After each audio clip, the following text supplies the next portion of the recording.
પહેલાં તો બધાને જય સોનલમાં જય માતાજી અને જય શ્રી રામ। આજે પાછો બનાવી નાખ્યો મિની વ્લોગને જવાનું છે ગામમાં। પહેલાં આપણે માતાજીના દર્શન કરી લઈએ, તમે કરી લો હું કરી લઉં। માતાજીના દર્શન કરી લીધા, નીકળી ગયા આપણે બહાર કંઈક આવો મસ્ત તડકો તો ના, આવી ઠંડીમાં આવો તડકો હોય ને તો મિત્રો જમાવટ જ આવ્યા રાખે। પછી આપણે ગરમા ગરમ પી નાખી ચા, કેમ કે ચા તો તમારા ભાઈને પીવી જ પડે, ચા વિના ચાલે ને। ચા વિના મને ચેન પડે ને, મન મારું મૂંઝાય રે, ચા વિના ચેન પડે ને। હાલો તમારે કોઈને પીવી તો ચા।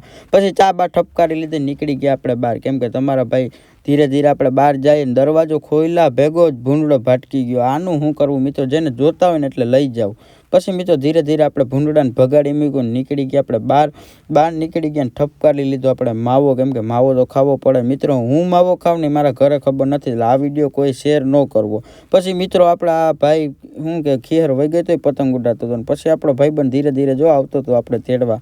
અમારે બેયની દોસ્તી એટલે વાત પૂછો, બે વાંઢા હો। પછી ધીરે ધીરે બે વાંઢા મિત્રો નીકળી ગયા, કેમ કે તમારા ભાઈને જવું પડે ગામમાં જવું જ પડે। ગામમાં જયા વિના હાલે જ નહીં। પહોંચી ગયા સીધા આપણે વીમાટ આગળ, આ છે મોલ, તમે કોઈ દી ન જોયો તો જોઈ લેજો। પછી ચડી ગયા સીધા આપણે રોડ માથે ને પહોંચી ગયા આપણી બેઠક, અહીંયા જ આપણે બેઠા હોય, આપણે બેહવાનું ઠેકાણું હોય કા। પછી આ બાજુ મસ્ત કંઈક ટ્રાફિક હતી અને આ બાજુ એવી કંઈક ટ્રાફિક હતી, જોઈ લો તમે, આ બાજુ ટ્રાફિક હતી, જો બતાવો। અમારે એવું નથી પોરબંદરમાં ટ્રાફિક હોય। પછી પહોંચી ગયા સીધા પ્રકાશ પાન આગળ, પાન ફાકી લઈને નીકળી ગયા આપણે ઘર બાજુ। વિડીયો ગમ્યો તો